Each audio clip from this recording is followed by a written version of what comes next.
Hey everybody, what's happening? Son of a Silver Stacker here. In today's numismatic news and information for the 29th day of August, 2021, I'd like to welcome you to join me over here to JM Bullion so we can look at where the live spot prices ended the week. Gold was at 1823.12, silver at 24.10, platinum at 1027.04, and palladium at 2447.25. Now, this evening at 8:30 p.m. Eastern Daylight Time, you can join Gunny and myself for a gathering tribe. And we're just trying to hang out with a bunch of cool people who just want to make the world a better place.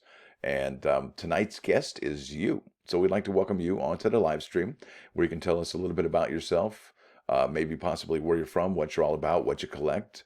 And remember, this common thread that binds us all in this American quilt is our coins, it's our hobbies, it's our interests, it's our passions.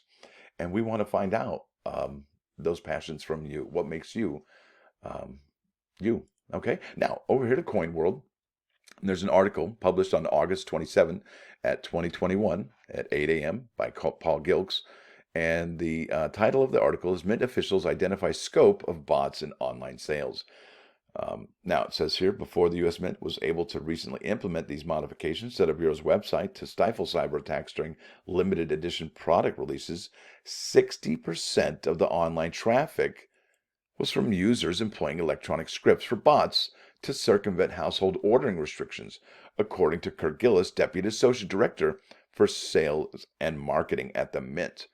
Now, what is a bot, you say? Well, let's go down here to the very bottom of this particular article. It says about the bots. According to Wikipedia, an internet bot, web robot, is a robot or simply bot, is a software application that runs automated tasks, otherwise known as scripts, over the internet. Typically, these bots perform tasks that are simple and repetitive, much faster than a human could.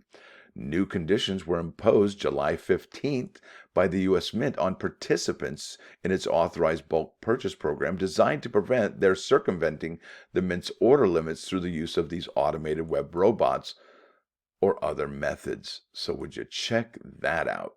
That basically says to me that these authorized bulk purchase program folks were the ones that were trying to get away. Well, actually, were the ones that were employing 60% of the online traffic that were bots. Okay, now July 15th, you got to go back to coinnews.net, and there's an article by Mike Unser dated from July 15, 2021. U.S. Mint issues new requirements for bulk purchasers.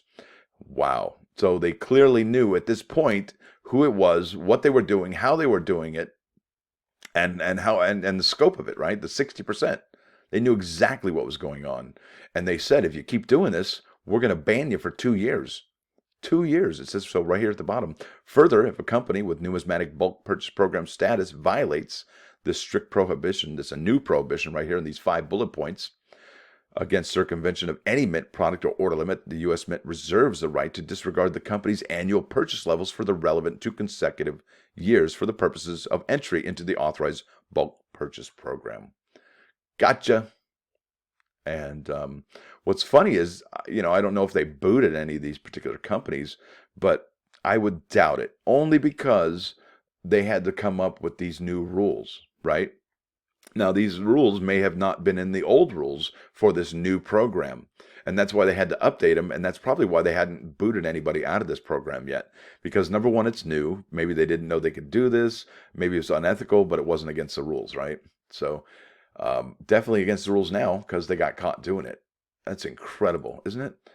The Mint is really working for us, folks. They really want to protect us, and they really want to enhance our experience. There's no doubt about it. Not in my mind, anyway. I really believe that they are doing the best they can. It says here, Gillis was one of 5 senior U.S. Mint officials who participated August 25th, a mere four days ago, in an online conference with the numismatic media. The other Mint officials participating were Matt Holben, Associate Director for Sales and Marketing, Mint Director David J. Ryder, Kirsty McNally, Chief Financial Officer, and T.V. Johnson, Chief of the Office of Corporate Communications.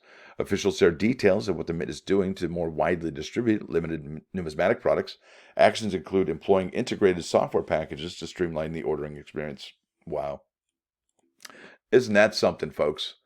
I'll tell you, it just gets better and better, doesn't it? And I know hey, listen, we all know how people feel about the advanced bulk purchase program. A lot of people don't like it. because it allows participants to place orders that, in combination, can amount to 10% of the maximum mintage of a designated limited edition product. And I think some people are under the impression that it can add an additional 10%. So let's say the product limit is 200,000. Maybe at that point it's 220,000, or not sure. But could it be a possibility? Maybe. It says here the ABPP dealers are able to place their orders and pick up the ordered product a week before the product goes on sale to the public. And what they can do is get it over to the grading company so they can get that advanced release label, which are very expensive if you haven't seen them yet. Wow. And that's about it on this particular video. There are some things here that you can look at. There's circulation demand, processing orders. I saw a video by CoinHound, and they canceled his peace dollars. I couldn't believe my eyes when I saw that video. I felt so bad for him. Anyway, listen, folks, I want to thank you all for joining me today. Oh, one last thing. Now, if you're ever on the United States Mint website and they ask you to do a survey, well, let me tell you, if they ask you to rate your experience, 1 through 10, definitely do not do a 1. Maybe don't do a 10, but definitely don't do a 1. And I'll tell you why. There's something called outliers in statistics. And an outlier is a data point that differs significantly from other observations. An outlier may be due to variability in the measurement or may indicate experimental error, right? Something wrong in the framing of the experiment, right?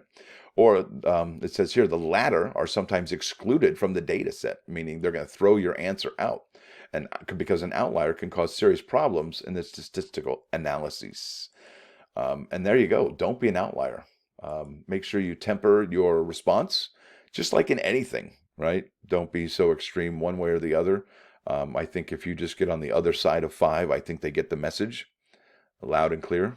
And I think that's about it, folks. But listen, I want to thank you all for watching.